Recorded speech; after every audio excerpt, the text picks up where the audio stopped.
오늘 말씀 보도록 하겠습니다. 오늘 말씀은요, 빌립보서 1장 20절에서 21절입니다. 제가 한 절, 성도님들이 한 절 교독하도록 하겠습니다. 빌립보서 1장 20절입니다. 나의 간절한 기대와 소망을 따라 아무 일 애든지 부끄러워하지 아니하고 지금도 전과 같이 온전히 담대하여 살든지 죽든지 내 몸에서 그리스도가 존귀하게 되게 하려 하나니. 같이 보겠습니다. 이는 내게 사는 것이 그리스도니 죽는 것도 유익함이라. 아멘. 아이들에게 특징이 있습니다. 기다리지 못한다라는 것입니다. 나이가 어릴수록 기다리지 못합니다. 갓난아기는 배고픔을 참지 않습니다. 바로 울어버립니다. 기저귀가 찝찝해도 웁니다. 졸려도 웁니다. 잠에서 깨어도 웁니다. 누구도 갓난아기에게 기다림을 기대하지는 않습니다. 그런데 우리 가운데 지금 이곳에 계신 우리 성도님들 가운데 배고플 때 우시는 분, 졸립다고 우시는 분 계십니까? 만약 계시다면 이건 문제가 있는 것입니다. 나이가 들어간다는 건 기다림을 배워가는 것 같습니다. 그런데 이게 쉽지가 않습니다. 기다리고 싶지 않은 순간들이 우리에겐 너무 도처에 깔려 있다는 것이죠. 제가 일부에 제가 남편 출신이라고 잘못 실수를 했는데, 제가 지금 남편으로 살아가고 있는데요. 남편은 남편대로, 아내는 아내대로, 자녀는 자녀대로 기다리고 싶지 않은 순간들이 너무 많습니다. 남편으로 살아가고 있는 저로서는요, 외출하실 때 어떻습니까? 요즘은 남편들은 날이 추우니까 먼저 나가서 차를 예열하잖아요. 나가서 예열을 하고 있으면 차가 충분히 따뜻해졌음에도 불구하고 나오지를 않습니다. 왜 안 나올까? 이미 차는 따뜻해졌는데 이제 가면 되는데. 아이들이 먼저 나옵니다. 이제 나오겠구나. 나오지를 않습니다. 전화를 하고 싶지만 이때 기다려야 합니다. 오늘 부부가 같이 오신 성도님들 잘 기다리시고 오셨을 것이라고 믿습니다. 기다리는 것이 참 쉽지 않습니다. 그래서 우리는 이걸 강아지한테 푸는 것 같습니다. 강아지 키우시는 분들 간식 줄 때 뭐라고 하십니까? 기다려. 얘가 못 기다리고 먹고 싶어서 막 꼬리를 흔들면 뭐라고 하세요? 안 돼. 기다려. 기다려 줄 거야. 그냥 주세요. 그냥 주십시오. 개후각이 인간의 만배라고 합니다. 그럼 우리 강아지는 우리보다 만배 더한 기다림이 필요한 것 아니겠습니까? 어차피 주실 거면서 그냥 주십시오. 기다림이 쉽지 않다라는 이야기를 하고 있는 것입니다. 우리가 기다리는 것을 힘들게 하는 것 중에는 두려움이라는 것이 있습니다. 특히 고난에서 오는 두려움, 우리로 하여금 즉각적으로 반응케 하는 악 영향을 주는 것 같습니다. 우리는 알고 있습니다. 우리의 인생은 하나님과 함께 걸어가는 길이라는 것을 우리는 알고 있습니다. 결말을 알면 두렵지 않다라는 말이 있는데요, 인생의 결말을 아는 인간은 없습니다. 그래서 결말을 모르기 때문에 과정이 무섭고 두려울 때가 있는 것은 어찌 보면 당연한 것입니다. 신자나 비신자에게나 모두에게 공평한 전제로 결말을 알 수 없다라는 전제를 가지고 우리는 살아갑니다. 그러나 신자된 우리에게는 무엇이 있습니까? 하나님의 은혜가 있습니다. 하나님의 은혜를 보고 누리는 자가 신자입니다. 하나님의 은혜 안에 있다는 것은 하나님이 이끌어 가시는 그 과정을 살아가는 자다라는 의미이기도 합니다. 우리는 하나님의 은혜라고 하면 편안하고 안락하고 따뜻하고 안전한 것이라고 은혜를 축소하여 오해할 수 있는데요, 하나님의 은혜라는 것은 더 깊고 더 넓고 더 광대하고 더 다양한 것입니다. 그래서 하나님은 신자된 우리들에게 저들이 자기들 마음대로 축소시켜서 적용하고 싶어하는 편안하고 안락하고 따뜻하고 안전한 삶의 은혜의 삶의 사이즈가 아닌, 하나님이 우리에게 주신 더 넓고 깊고 광대하고 더 다양한 사이즈로서의 은혜로 신자된 우리의 삶을 살아가게 하십니다. 이러한 삶을 통해 하나님은 우리를 훈련시키십니다. 성숙한 자녀로 자라가게 하십니다. 배고프면 울고 졸리면 울어버리는 아기가 아니라 울고 있는 아기를 달래고 그 아기를 먹이고 그 아기가 자라나게끔 돌볼 수 있는 자가 되어가도록 우리를 만들어 가신다라는 것입니다. 하나님이 우리를 구원하신 이유는 두 가지인데요. 첫 번째는 나를 구원하시려고, 두 번째는 나를 구원하셔서 나로 하여금 나를 통해서 다른 이도 구원하시려고 입니다. 이것이 오늘 우리의 구원됨의 이유이고 목적입니다. 구원은 하나님이 하시는 것이라면 구원케 하는 자로서 사용되기 위해서는 우리에게 훈련이 필요하고 실제 그 하나님의 은혜로 살아내는 경험이 필요하다는 것입니다.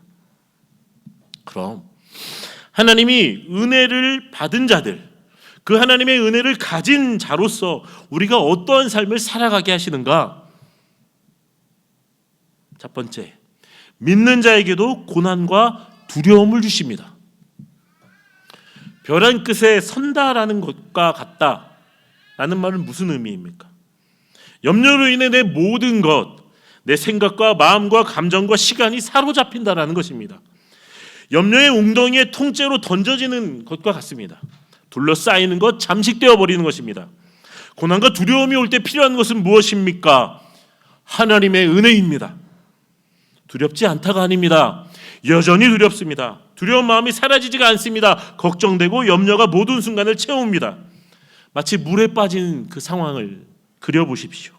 목까지 물에 빠져 허우적거리고 있는 장면입니다.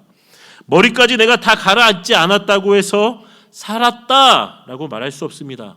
우리는 이 상태를 구조되었다라고 말하지 않습니다. 걱정과 두려움은 우리에게 어떻게 작용합니까? 물에 빠져 있는 것 같은 우리를 머리까지 물속으로 가라앉히는 힘이 있습니다. 머리까지 물속에 가라앉으면 우리는 죽습니다. 우리가 인생에서 만나는 삶의 걱정과 두려움은 우리를 머리까지 물속으로 가라앉히려고 합니다. 지금 이와 같은 장면 속에 계신 분이 계십니까?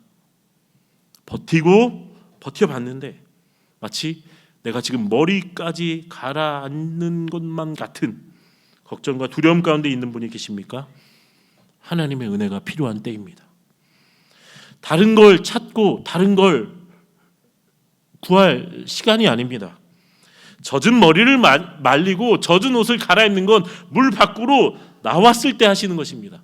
지금 그때가 하나님의 은혜를 간절히 찾고 붙잡으셔야 할 때입니다. 그럼 이 하나님의 은혜라는 것은 무엇인가? 두려움 상황 속에서 하나님의 뜻이 있음을 보고 그 하나님의 뜻이 있음을 믿는 것입니다. 그 뜻에는 하나님의 허용하심 또는 하나님이 묵인하시는 것까지도 포함되어 있습니다. 모든 일어나고 되어지는 과정과 현상 속에 하나님이 하신다라는 그분의 주권을 보는 것입니다. 그리고 그것을 내적으로 수용하는 작용이 일어나는 것입니다. 바로 이것이 하나님이 주시는 은혜 안에 살아가는 자만이 누리는 영광이고 우리의 소망이 하나님만 되실 수밖에 없는 이유입니다. 하나님의 은혜라는 것은요, 값비싼 선물 박스 하나 받은 정도의 의미가 아닌 것이죠. 하나님의 약속을 받았다는 것이고 하나님이 이제 내 인생 가운데 들어오셔서 일하신다라는 것입니다. 내 인생이 두려움을 만나도 고난을 직면해도 막막해도 하나님이 나와 함께 하신다라는 것을 의심하지 않고 믿음으로 여전히 내 인생 속에서 일하시는 하나님을 바라보며 살아가는 삶으로의 전환인 것입니다. 이것이 하나님의 은혜입니다. 그렇기 때문에 벼랑의 끝에서 절망의 끝자락에서 하나님의 주권이 있음을 아는 것과 그것을 믿고 의지하는 것은 주의 자녀된 자들만이 누리는 영광이고 은혜가 되어진다는 것입니다. 사랑하는 성도님, 하나님이 살아계시고 그분이 나의 구원자가 되심을 믿는 우리의 그 고백 위에 지금 우리의 상황과 삶의 과정을 수용해내는 은혜가 있기를 축원합니다. 하나님이 묵인하시는 것처럼 느껴지는 것까지도 수용하는 한 걸음을 떼실 때 그때 내 앞에 새로운 나아갈 발판이 놓여 있는 것을 또다시 발견하는 은혜를 경험하실 것입니다. 그럼 하나님이 어떻게 일하시는가? 하나님은 하나님의 시간으로 일하십니다. 지체하시고 기다리십니다. 그럼 우리가 하나님의 주권이 있음을 의지하고 믿는다고 하여 우리의 상황이 끝이 나는 것입니까? 아닙니다. 그 자리에서 두려움과 걱정이 공존하는 가운데에서도 하나님이 보여주신, 하나님이 깨닫게 하신 그 은혜를 내가 심적으로 의지하고 붙잡고 벼랑의 끝, 여전한 두려움과 걱정의 그 끝에 서서 이것을 지나가게 하시는 하나님의 시간을 기다려야 한다는 것입니다. 나의 바람은 지금 당장 이 모든 상황이 끝나기를 바라지만 하나님의 시간 앞에 우리가 할 수 있는 유일한 반응은 기다리는 것 밖에는 없습니다. 기다리는 시간은 여전히 벼랑 끝에 서 있는 것이죠. 성경을 보면 하나님이신 예수님이 인간의 몸으로 오셨습니다. 하나님이 인간의 시간 속으로 들어오셨습니다. 그리고 철저히 인간의 시간으로 살아가십니다. 그런데 인간의 시간으로 들어오신 예수님이 어느 일정 사건에서는 하나님의 시간을 적용하시는 장면들이 있습니다. 어느 때입니까? 요한복음 11장이요. 예수께서 본래 마르다와 그 동생과 나사로를 사랑하시더니 나사로가 병들었다 함을 들으시고 그 계시던 곳에 이틀을 더 유하시고, 이 장면입니다. 죽을 병에 걸렸다라는 병자의 소식이 들려왔습니다. 그런데 이 병자는 모르는 아무개가 아니었습니다. 5절을 보시면 사랑하는 자들의 소식입니다. 5절에 사랑하시더라와 6절 끝에 이틀을 더 유하시더라. 이건 우리 눈에는 굉장히 부자연스러운 연결입니다. 사람의 시간으로 보면 이렇게 되어야 함이 더 옳습니다. 사랑하는 자들이기에 지체 없이 서둘러 가시더라. 이게 맞습니다. 누가복음 8장이요. 이에 회당장인 야이로라 하는 사람이 와서 예수의 발 아래에 엎드려 자기 집에 오시기를 간구하니 이는 자기에게 12살 된 외딸이 있어 죽어가미로라. 예수께서 가실 때에 무리가 밀려들더라. 49절 아직 말씀하실 때에 그 집에 사람이 와서 당신의 딸이 죽었나이다 합니다. 42절에 12살 된 외동딸이 죽어간다는 소식과 49절에 아직 말씀하실 때에 연결이 부자연스럽습니다. 사람의 시간으로 보면 하나뿐인 12살 된 그 외동딸 아이가 죽는 그 소식을 듣고 밀려오는 무리를 둘러볼 틈도 없이 서둘러 가시더라. 무리는 안중에도 안 들어오신 채 빨리 가시더라. 이게 맞습니다. 그런데 성경을 보시면 예수님은 지체하십니다. 기다리십니다. 우리의 일반적인 반응은 야속하다. 어찌 저러시나 입니다. 그런데 여기 우리의 오해가 있습니다. 이들에게는 어느 정도의 믿음이 있다라는 사실입니다. 병들고 죽어가는 상황 속에서 예수님께 도움을 요청하는 그 믿음 말입니다.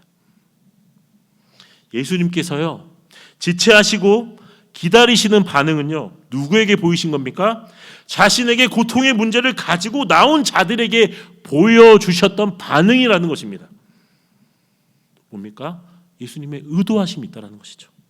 우리는 성경에서 앞서 말씀드렸던 이 사건들의 결과를 알고 있습니다. 예수님의 메시지는 무엇입니까? 내가 가지고 온 그 적은 믿음보다 더 큰 하나님인 나 자신을 보여주겠다. 너희는 병을 고쳐달라고 나에게 나왔지 나는 죽음을 이겨버리는 생명을 주는 나 자신을 너희에게 보여주겠다라는 메시지입니다. 그래서 예수님은 지체하시고 기다리십니다. 그렇기 때문에 예수님이 지체하시고 기다리시는 그 시간은요, 하나님의 은혜로 살아가야 하는 자들에게 꼭 필요한, 하나님이 진짜 누구신지를 아는 하나님의 실체를 알아가게 되는 그 과정 속에 시간이 되어진다는 셈입니다. 하나님이 우리에게 요구하시는 은혜로 살아가는 삶의 훈련 과정은 무엇입니까?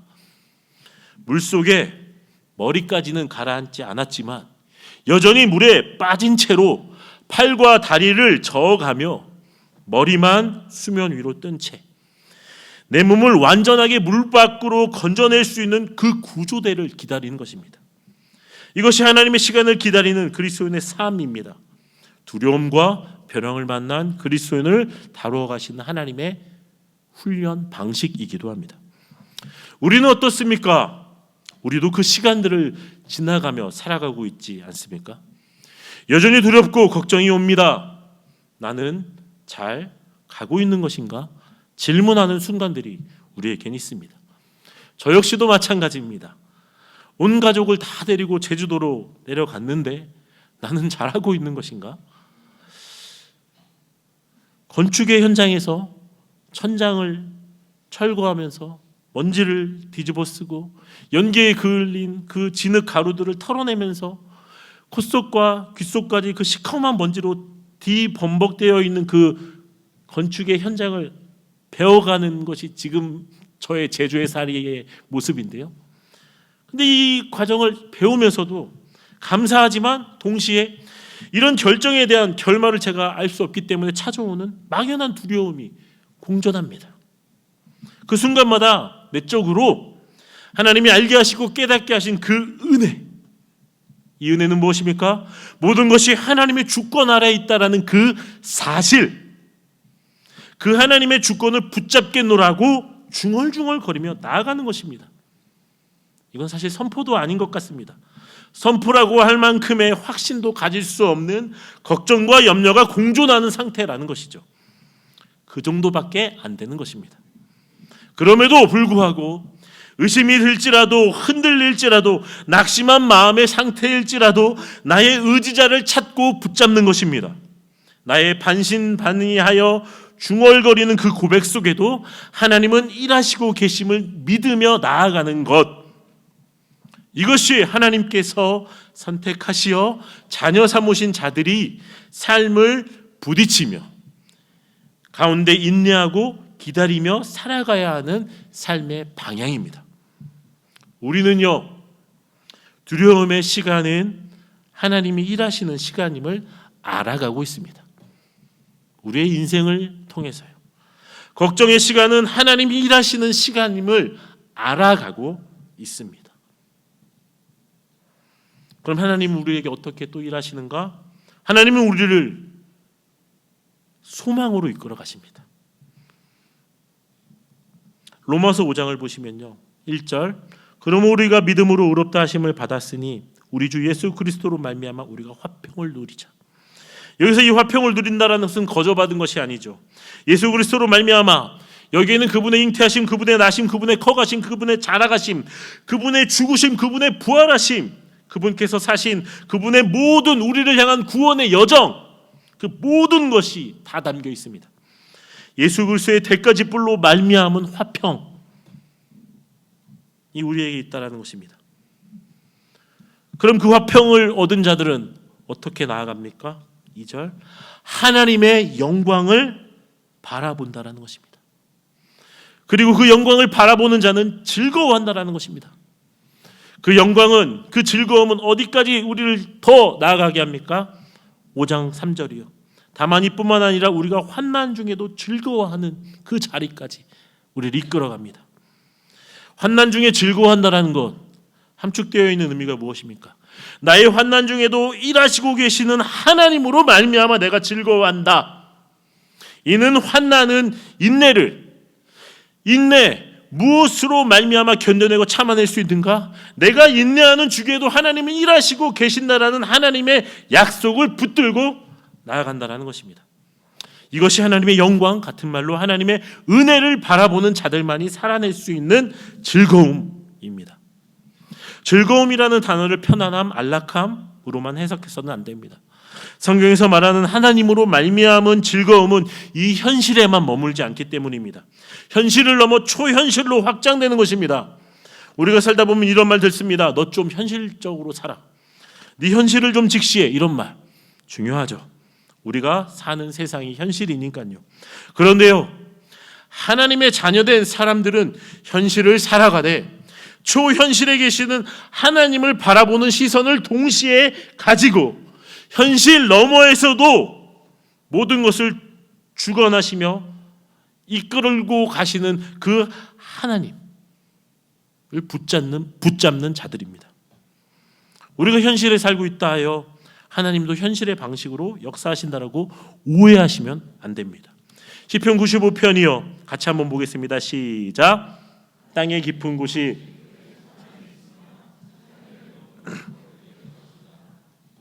바다도 그의 것이라 그가 만드셨고 육주도 그의 손이 지으셨도다.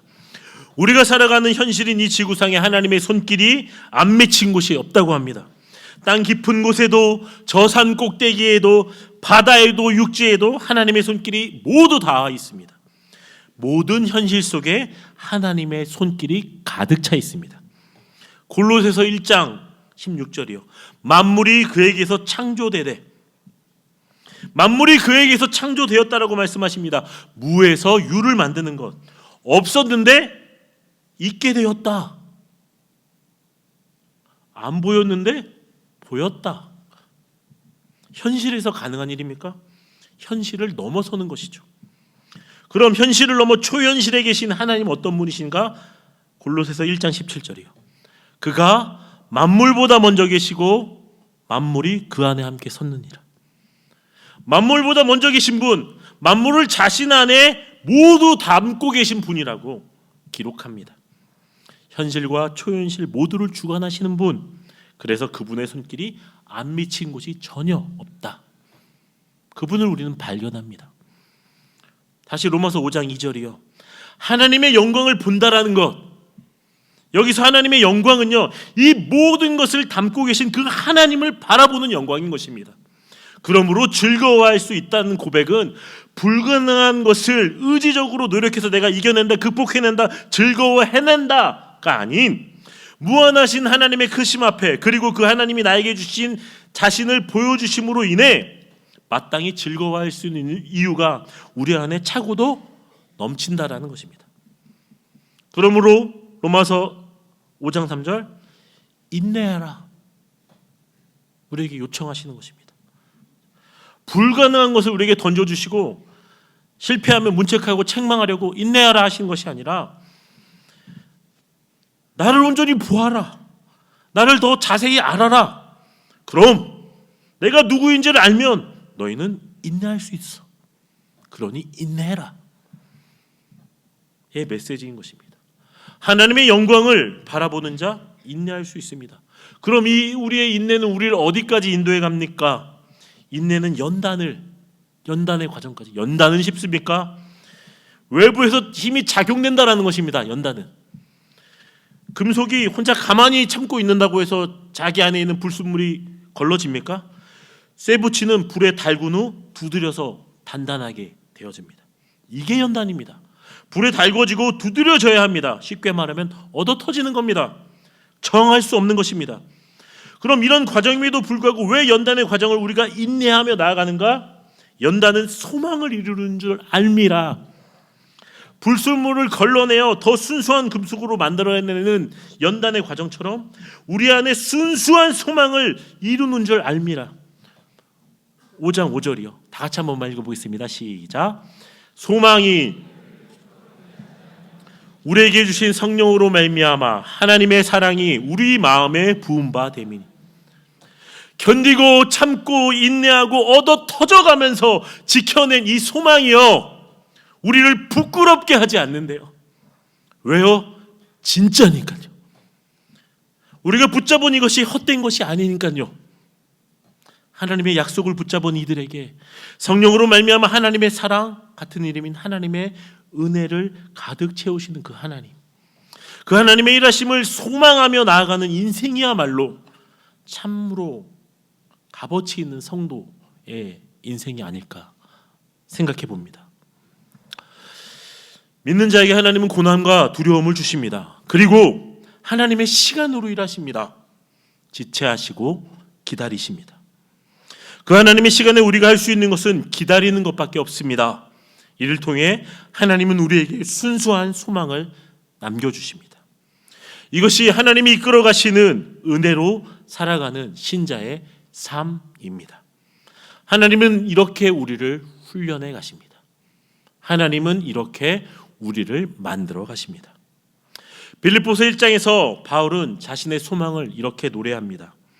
나의 간절한 기대와 소망을 따라 아무 일 애든지 부끄러워하지 아니하고 지금도 전과 같이 온전히 담대하여 살든지 죽든지 내 몸에서 그리스도가 존귀하게 되게 하려 하나니 이는 내게 사는 것이 그리스도니 죽는 것도 유익함이라. 빌립보서 1장의 바울의 상황은 갇힌 자입니다. 감옥에서 쓴 편지입니다. 그가 반복해서 말하는 것은 매였다입니다. 나는 매여 있다라는 것을 계속해서 언급합니다. 인간의 눈으로 보여지는 그에게는 자유가 없습니다. 그러나 그 누구보다 자유한 자처럼 바울은 말하고 있습니다. 갇혀서 오도 가도 못하고 있는데 간절한 기대가 어디서 올 수가 있습니까? 기대할 바가 없습니다. 바울은 부끄럽지 않다라고 고백하는데 뭐가 부끄럽지 않습니까? 세상의 눈에는 그는 죄인일 뿐인데요. 범법자일 뿐인데요. 수치를 당하는 감옥에 갇혀 있는 자인데 말입니다. 지금도 전과 같지 않다라고 말을 하는데요. 갇혀 있는데 뭐가 전과 같지 않습니까? 180도 다르다라고 말하는 것이 더 어울립니다. 모든 것이 제약되어 있는 그 상황 가운데 사도 바울은 말합니다. 마치 자유인인 것처럼 말입니다. 나의 간절한 기대와 소망을 따라. 그에게는 소망이 있습니다. 갇혔지만 자유하고 수치를 당하지만 부끄럽지 않고 환경과 처지가 바뀌었지만 전과 다름없이 담대할 수 있는 것. 사는 것과 죽는 것의 경계마저 초월해 버리는 것을 가능케 하는 그 바울의 소망. 이 소망은 하나님의 은혜라는 영광으로만 해석이 가능합니다.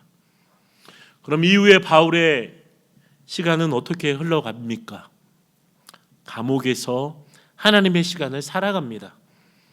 기다리고 인내하며 연단되며 순수한 소망의 사람으로 바울은 그렇게 그 감옥에서 여전히 하나님의 시간을 살아갑니다.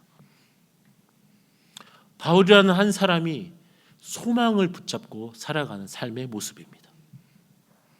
오늘 우리에게는 어떠한 소망이 있습니까? 바울은 고백합니다. 나의 간절한 소망이라고. 저는 질문합니다. 바울의 소망 말고요. 저와 성도님들에게 그 나의 소망은 무엇입니까? 바울의 소망은 바울로 하여금 고난을 견디고 참고 버텨가며 감옥에서 나오는 그 결말이 아닐지라도 감옥을 살아가게 하는 힘이 되어줍니다. 오늘 저와 성도님들을 이끌어가는 소망은 무엇입니까? 저는 한 사람의 소망을 더 소개하고 싶습니다. 베드로의 소망입니다. 예수님께서 믿음 없음을 책망하신 장면처럼 보이는 현장입니다. 마태복음 14장입니다. 밤사경에 예수께서 바다 위로 걸어서 제자들에게 오시니 제자들이 보고 놀라 유령이라 합니다. 예수께서 즉시 이르시되 안심하라 나니 두려워 말라. 베드로가 대답하여 이르되 주여 만일 주님이시거든 나를 명하사 물 위로 오라 하소서 하니 29절 오라 하시니 베드로가 배에서 내려 물 위로 걸어서 예수께로 가되 30절 바람을 보고 무서워 빠져가는지라 소리질러 이르되 주여 나를 구원하소서 하니 31절 예수께서 즉시 손을 내밀어 그를 붙잡으시며 이르시되 믿음이 적은 자야 왜 의심하느냐 32절 배에 함께 오름에 바람이 그치니라. 이 장면입니다. 너무 우리가 잘 아는 장면입니다. 베드로의 소망이 이곳에 있습니다. 28절 예수님으로 인해 나도 물 위를 걸어보고 싶다라는 것입니다. 그래서 베드로는 예수님께 요청합니다. 예수님 저로 오라고 해주십시오. 예수님이 대답하십니다. 와라. 29절 오라 하시니 베드로가 배에서 내려 물 위로 걸어서 갑니다. 우리가 잘 아는 바와 같이 베드로가 물 위를 걷습니다. 그리고 바람을 보고 두려움에 휩싸여 물에 빠져갑니다. 예수님께서 오셔서 손 내밀어 주시고 책망하십니다. 그리고 32절 배에 함께 오름에 바람이 그친지라. 31절과 32절에서 저는 베드로의 또 다른 소망을 발견했습니다. 베드로가 또 물 위를 걸었습니다. 언제요? 31절과 32절 사이에요.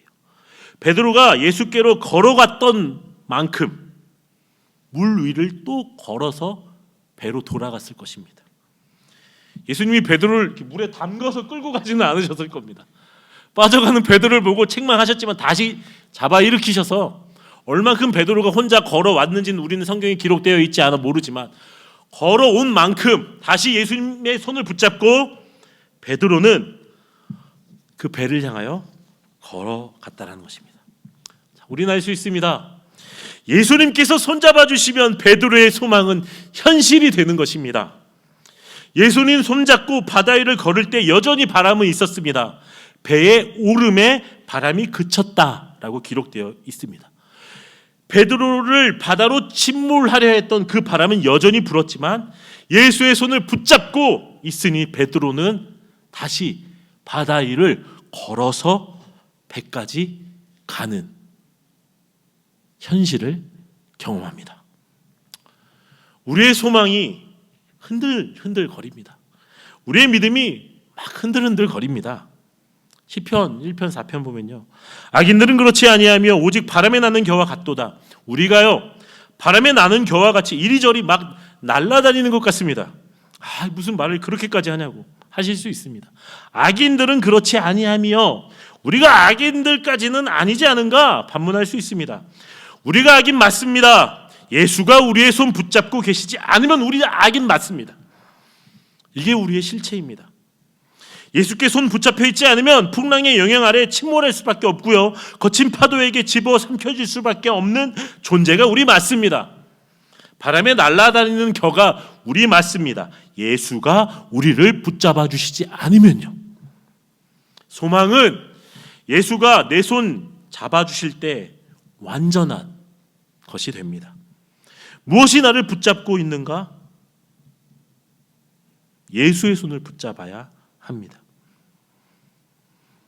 여전히 우리가 물속에서 허우적거리는 고 있을 때 우리에게 손 내밀어 건져내 주시는 예수의 손을 잡는 것, 우리를 살아가게 하는 소망입니다. 예수가 우리의 손을 붙잡아 주셔야만 합니다. 그래야 살 수 있습니다. 현실을 뛰어넘어 초현실을 볼 수 있습니다. 저와 성도님들의 한 주간의 삶 속에 이 소망이신 하나님으로 인하여 두려움과 고난을 만나셔야 합니다. 만나고 그 시간을 받아들이시고 그 안에서 인내하고 기다리며 그 하나님의 시간을 살아내는 은혜가 있기를 축원합니다. 하나님이 일하시고 계십니다. 그 하나님이 일하시고 계신다라는 그 진리입니다. 가정이 아닙니다. 그 진리를 믿고 그것을 붙들고 나아가는 성도님들이 되시기를 축원합니다. 우리 시간 함께 기도하고 찬양하고 기도할 것인데요, 이 찬양의 가사가 이렇습니다. 날이 저물어 갈 때, 빈들에서 걸을 때, 그때가 하나님의 때. 내 힘으로는 안 될 때, 빈손으로 걸을 때, 그때가 하나님의 때. 우리는 알아야 됩니다. 하나님이 우리 인생 속에 저물어 가는 때를 허락해 놓으셨다고요. 내 힘으로 안 돼, 빈손이라고 느껴지는 그 상황을 하나님께서 묵인하실 때가 있다고요. 근데 그때 우리도 잊지 말고 붙잡아야 할 소망이 있습니다. 하나님이 반드시 일하시고 계시다라는 사실입니다. 하나님이 반드시 내 인생 속에 개입하셨고 일하시고 계시다라는 진리입니다. 이 소망을 붙잡아야지만 바울처럼 사는 거예요. 이 소망을 붙잡아야지만 우리가 살아갈 수 있는 것입니다. 우리 이 믿음의 고백을 가지고 찬양하고 기도하겠습니다. 날이 저물어 갈 때에, 날이 저물어 갈 때, 빈들에서 걸을 때, 그때가 하나님의 때입니다. 우리의 힘으로 안 되는 시간이 있습니다. 내 힘으로는 안 될 때, 빈손으로 걸을 때, 내가 고백해 여호와니. 이때 우리가 기억해야 할 것, 주가 일하시네, 주가 일하시네, 주께 아끼지 않는 자에게. 주가 일하시네, 주가 일하시네 주가 일하시네 신뢰하며 걷는 자에게 우리 모인 이곳에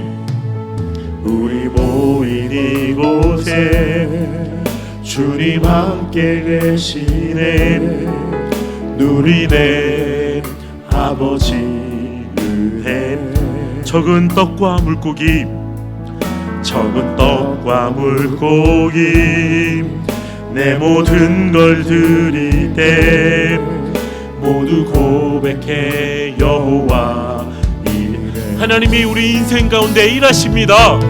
주가 일하시네 주가 일하시네 주께 아끼지 않는 자에게 아멘 주가 일하시네 주가 일하시네 신뢰하며 걷는 자 우리 1절 한 번 더 고백하며 나아가겠습니다. 날이 저물어 갈 때 빈들에서 걸을 때 그때가 하나님의 때 내 힘으로 난될 때 빈손으로 걸어가는 그 순간에도 우리는 고백해야 합니다. 여호와 이르네 하나님이 우리 인생 가운데 일하시고 계십니다.